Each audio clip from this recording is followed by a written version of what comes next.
Dr. Subbarao with us to talk about the panel on the macroeconomy. I want to ask you, Dr. Subbarao, about some of the points you made on how it is being suggested that the Reserve Bank of India's Monetary Policy Committee should not focus as much on food inflation as it has been and probably ignore it. And a whole set of arguments is presented in favor of this. You discussed some of these points, and I'd like you to also discuss them here. No, thank you, Puja. Inflation, headline inflation, hovered above RBI's target band for an extended period, and over the last few months, it's been in and out of RBI target band. One view that has come out of this is that this is all because of food inflation. Core inflation is on target. RBI's monetary policy should ignore food inflation, and because its mandate of targeting on headline inflation is actually wrong footing, monetary policy calibration, it's hurting growth. The view is therefore that RBI's monetary policy should target core inflation rather than headline inflation. I don't agree with that view for many reasons. I'll just cite two. First, it's that food is a big component of the consumption basket. It's the food inflation that people experience every day in the market. It's food inflation that shapes their inflation expectations. For RBI to target some esoteric variable that's unconnected with people's everyday lives, if that happens, RBI and its MPC risk losing credibility. The other point is this.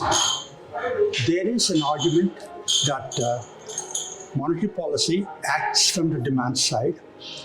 Food demand is inelastic, and therefore monetary policy calibration, monetary policy is an ineffective instrument for managing food inflation. That's an acceptable argument if food inflation is a one-off. That's not an acceptable argument if food inflation is a trend as it's become now.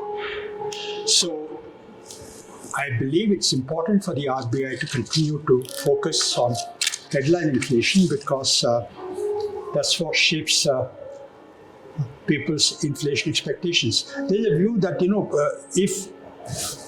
if inflation persists long enough, whether it is driven by supply shocks or demand pressures, it unhinges inflation expectations and inflation can get generalized. That's the reason why I believe that it's important for the MPC to continue to target headline inflation. And Dr. Subbarao, it is also being suggested that if the RBI was to start ignoring food inflation a little bit, private investments would pick up. Is that linkage so clear? I'm not so sure that it is clear. That's an argument that I heard before. That argument will always be made.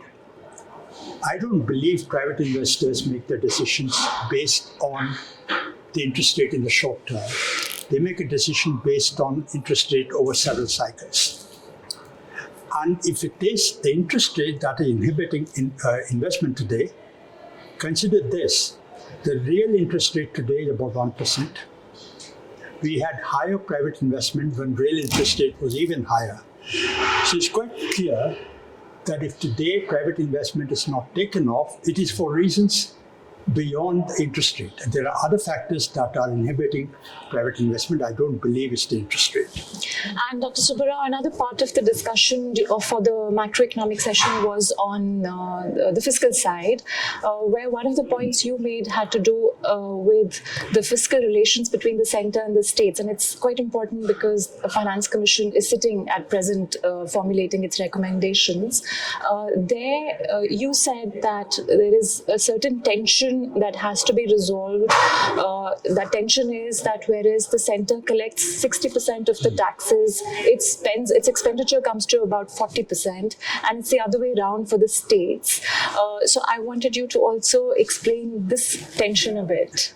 The reason I raised that point in the discussion today was this, that most economists, most commentators focus disproportionately on the fiscal stance of the central government, forgetting that what matters for the economy, for growth and for macroeconomic balance is the overall fiscal balance of the center and states together.